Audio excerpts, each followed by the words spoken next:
Welcome, everybody. My talk is building a platform, Nest from the ground up. But before we start, I would like to spread a few words about myself. I'm Kamil. As you can guess, I'm coming from Poland. Daily, I work as a full-stack software engineer remotely with a company from San Francisco, which name is Scalio. Additionally, I'm a trainer, leading workshops, performing trainings for companies, especially for front-end development, like Angular technologies and Node.js. You can find me on Twitter using this highlighted Twitter handle, and obviously on the GitHub. Beyond regular day-to-day work, I'm an open source evangelist and open source contributor. I'm a father of NestJS, which is basically the fastest rising and probably the most popular recently framework for Node.js. And Nest is written entirely in TypeScript, but it remains the compatibility with a pure vanilla JavaScript. So if you don't really like TypeScript, it's not a problem, it's not a big deal. You can stick with this language, it's fine. It's a little bit more complicated, but it's fine. OK, let's talk about Nest specifically. Who is familiar with Nest already? Please raise your hand. Woo, nice. So for the rest of us, just to make sure that everyone is on the same page, Nest is a framework. It is a framework for building Node.js applications, to building a wide range of server-side applications, actually. An actual number of stars on the GitHub is even higher than 10,000 of stars. We just passed this value 2 days ago during this conference. So I'm incredibly excited. It's like a challenge, which I was waiting so much time for it. Anyway, Nest is a platform, and as you heard already, I really love cats, so there is going to be a lot of cats in this presentation. What does it mean that Nest is a platform? It means that we provide a lot of things that come out of the box. We've got dependency injection, testing utilities, microservices support, WebSockets supports, and a lot of useful various stuff. Generally, we are doing our best to empower developers and give them facilities to smoothly build progressive software. Additionally, we combine best practices. We integrate them to solve development challenges.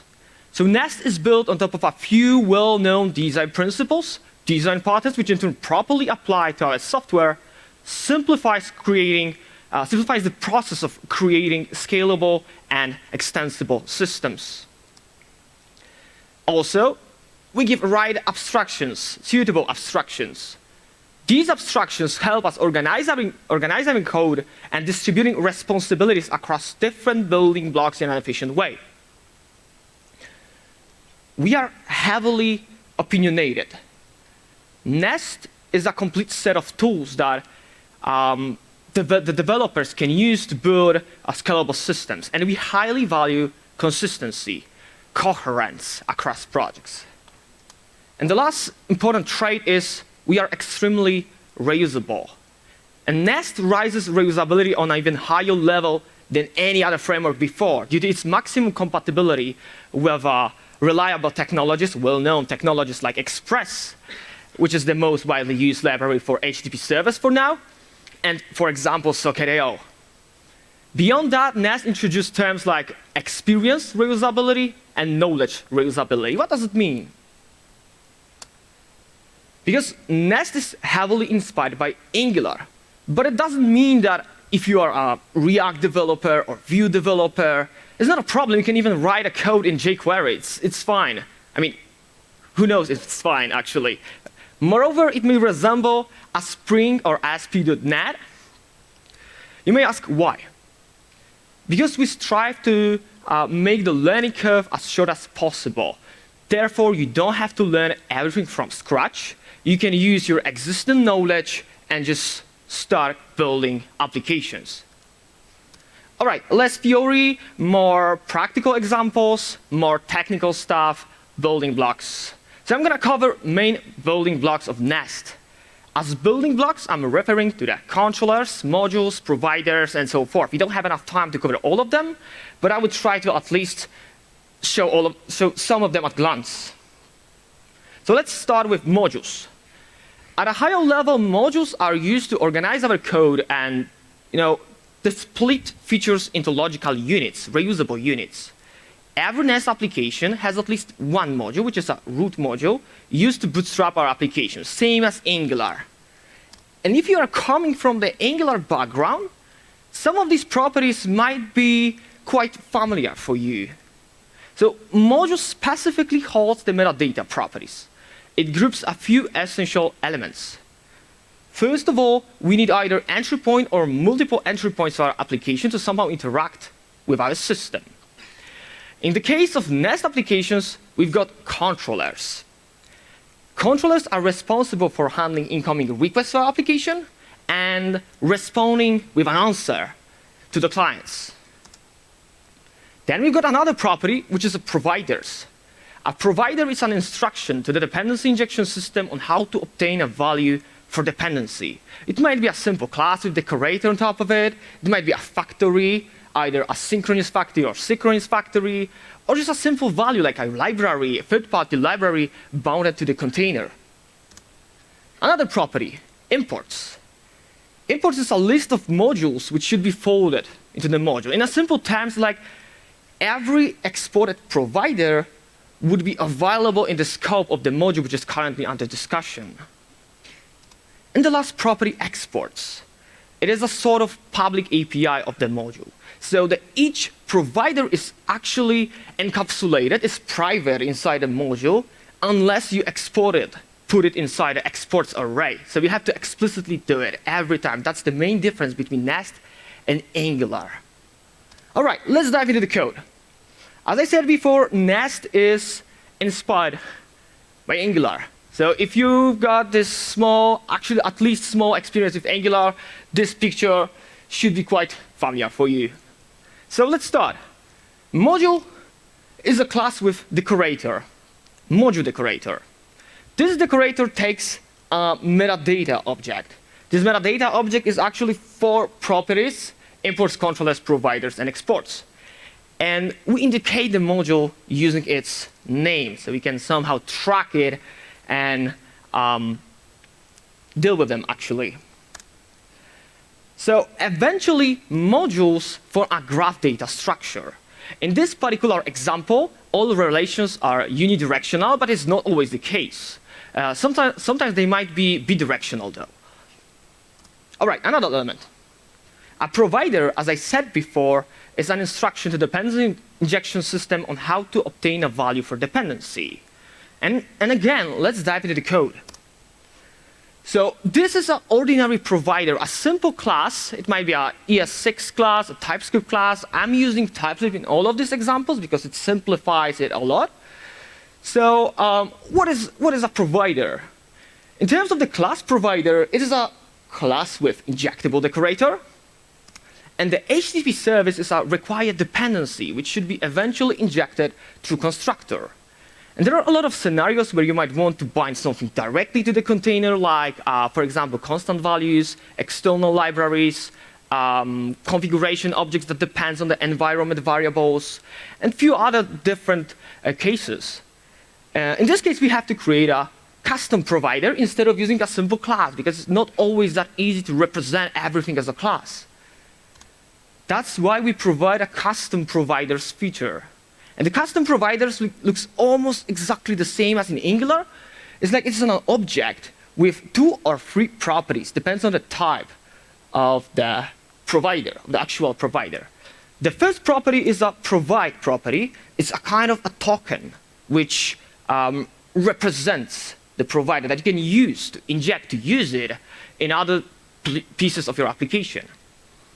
And the token might be a string, it might be a symbol, or even a class. It's your choice. So in this example, it's just on a class. How does it work, actually? It's like whenever we see HTTP service, we are going to use this value that you use to override it. Let's say you've got an HTTP service, but in the testing environment, you would like to use a mocked instance instead of using a real one. That's the abstraction that Nest is going to solve behind, underneath. All right, and there are 3 different ways on how you can bind the custom provider to the container. It might be a value, which you can create immediately in place, like in this example. It might be a factory, which may answer with a synchronous value, or asynchronous, as I said before. It might even inject dependencies that actually takes dependency as the parameters of the function. And you can use a class, which means that instantiation responsibility are going to be left to the framework itself. All right, how to deal with them? Normally, you don't have to use any decorator. We are using the type reflection system of really great TypeScript abilities to check which dependencies are required in the context of the class. However, if you have custom providers, you have to use inject decorator to indicate a token. What exactly should we provide to make this class working as expected? Additionally, each provider, each dependency actually, might be optional. So if something is optional, we can provide a default implementation for it, default value, and inject it only if it really exists in the container already. The third element, controllers. Controllers' purpose is to receive specific requests for your application. The routing mechanism controls which controllers receives which requests. Frequently, each controller has more than one root, and each root sells different actions like create, update, delete, and so on and so on. So this is a very simple diagram which illustrates the flow. We've got a client. The client performs a request to our controller, and the responsibility of the controller, whether it's an error or a normal response, is to send an answer to the client. Let's dive into the code again. This is a controller in Nest. It's like a class with controller decorator on top of it. If you have some experience with libraries like Express or Core or something like that, there is a router feature which works actually in the same way like controllers in Nest. So the recipes is a prefix for each root defined inside the class, so you don't have to repeat yourself every time when you are registering the new root inside. Inside the class, we may have a multi-roots, one root, whatever we need actually. In this case, this is a create action to create new recipes.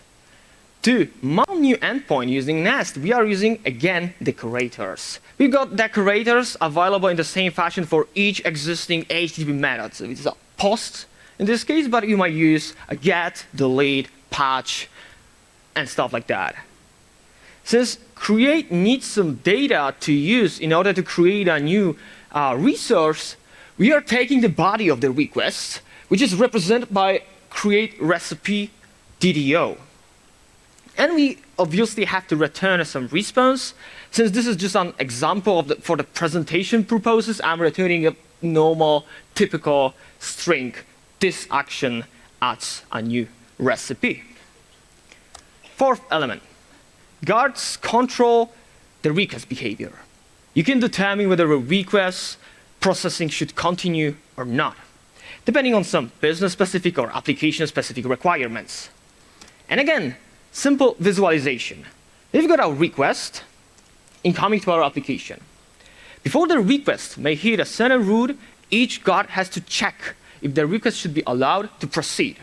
For example, extract the authentication, extract the authorization header, and validate the JSON web token. Let's say that we've got a user's endpoint, which returns a very sensitive data for your application. It just takes your data from the database and returns to the user. It definitely shouldn't be publicly available for everyone, so we can create a guard. Let's say authentication guard. And if we write it in a very reusable way, which is definitely possible, we can reuse the same guard across the full application. And for each endpoint, we may have 1, 2, or even 3 guards, or even more. Code again. Guard is a class, nothing else. Injectable decorator, same as in the providers. It implements canActivate interface. And canActivate interface forces us to implement the canActivate method, which in turn has to answer synchronously or asynchronously. So it might be a Boolean, promise, which resolves the Boolean, or observable, which wraps Boolean, if you are really a fan of reactive programming. The only parameter which can activate the method text is actually execution context, which may vary depending on the type of the application which is being used underneath. In REST APIs, execution context contains request-specific details, while in the microservice, for example, is data sent through the network. Additionally, execution context has even more powerful stuff inside. It's a little bit complex, but it has a reference to the method which would be eventually executed if you return a true value.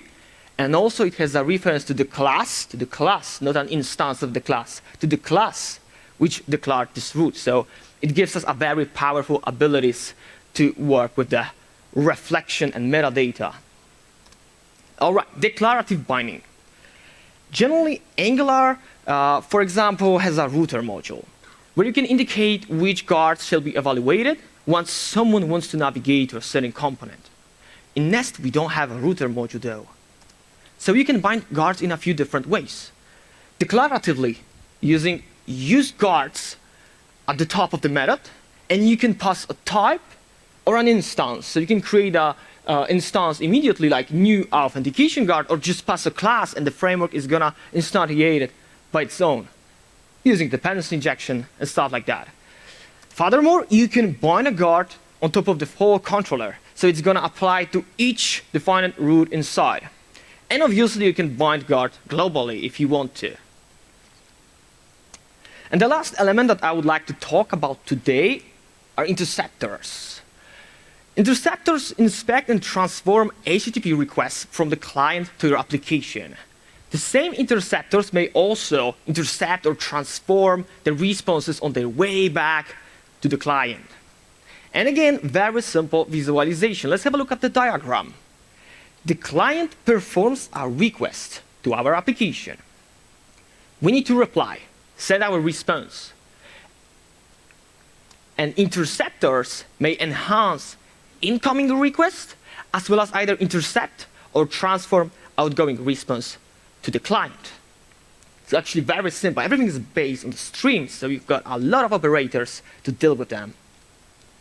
And again, just small snippet of code. Interceptor is a class with injectable decorator, again, everywhere the same. It implements Nest interceptor. If you are coming from the Angular background, in Angular you've got HTTP interceptor. In Nest, it doesn't make sense because interceptors are supported across microservices, WebSockets, GraphQL, as well as REST APIs. So we just have a generic Nest interceptor interface. And this interface forces you to implement the intercept method, which in turn returns an observable. And this interceptor takes always two parameters. Again, execution context, the same one as in the guards example, and also next observable stream, which represents the next interceptor in the chain of interceptors, and eventually the handler. All right, we just went through a few essential Nest application elements. Well, it's still nothing, to be honest. I would need a few hours to talk about the whole framework, and it still wouldn't be enough. There is so many things that Nest gives you out of the box. We also have, for example, pipes, if you're familiar with Angular. A pipe takes in data and transforms it to a desired output. Generally, you may notice that in your server-side application, you desire many of the same transformations repeatedly, like validation of the data sent through the network, like casting the values from strings to numbers. In this case, pipes are useful when it comes to such operations. Another feature, exception filters. To filter out exceptions, to attach some business-specific exception handling, allow interacting with the low-level API of either Express or Fastify, whatever you prefer, very flexible mechanism. Swagger. So at some point, we almost always have to share a sort of documentation of our backend system and send it to the front-end developers to show them what kind of endpoints they may expect to interact with our application. So we mostly are using tools like Swagger, for example, where you can execute requests, see models which should be expected in this particular endpoint, and stuff like that. So Nest is generating the whole Swagger by itself. It's going to take your application, if you would like to, obviously. It's going to create all endpoints, put them, create a whole open API specification, and you can just send this URL to the people. Obviously, in order to create models, like in this example, so you have a create cat DTO, you have to put some additional decorators like API model property on top of each property, so we can reflect them and create models out of the box. You can also provide default values, you can provide descriptions, you can enable authentication like here, and stuff like that. WebSockets. As I said at the beginning of the presentation, we support WebSockets. By default, everything is based on the Socket.io, because Socket.io is quite stable and well known for everyone. But the truth is that Socket.io is quite slow.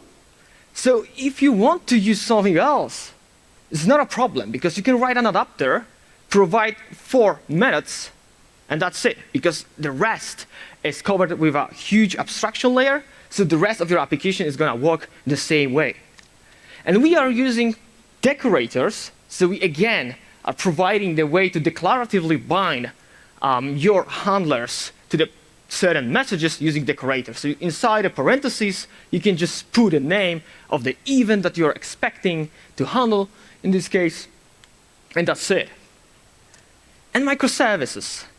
We've got a few different transport strategies which we are supporting out of the box, like RabbitMQ, Nuts messaging platform, Redis with its powerful publish subscribe feature, but also you are able to port whatever you really need. Actually, we can even use Kafka, so everything depends on your requirements. And again, we are trying to put an abstraction layer over each over each existing transfer layer, so you've got this coherent interface for all of them. You've got a message pattern decorator, which takes a pattern. It might be an object, it might be a string, which is going to be serialized eventually. And this is going to be bounded automatically underneath to your transfer layer. Developer workflow. The developer workflow is also very important when it comes to working on large products inside a huge company and so on. And thus, we have created Nest CLI. It exposes a few essential commands like nest new to quickly scaffold your project, or nest generate to smoothly generate all your building blocks like controllers, modules, providers, guards, and stuff like that. And guess what? It is based on the excellent Angular schematics. And schematics doesn't have to do anything with Angular, because you can use them everywhere. It's just an abstraction over the file system, which is really awesome. And Nest has a dedicated NestJS schematics, which are used by the CLI, Nest CLI underneath. But they are fully compatible with Angular CLI. So you don't have to install Nest CLI. You can use the Nest schematics inside your ng CLI. All right. Before the end of this talk, I would like to share a few latest announcements. Maybe not actual latest, because it's like maybe 2 months ago. But StackBlitz. Who is using StackBlitz? Please raise your hand. Like 10% of the audience? So StackBlitz is an online IDE code editor powered by Visual Studio Code. So you can just open your browser. It's going to look like a Visual Studio Code. You can create your application, share the URL with your team members. It's going to work like a charm.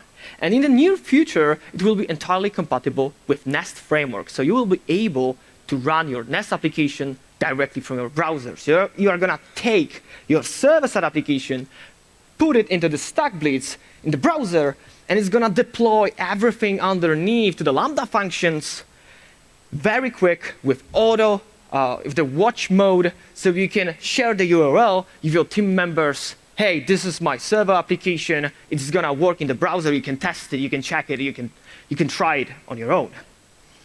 So it was a really huge news for me. I was so excited. But Code Sandbox, another one, did the same thing earlier. It's done already. You can do it.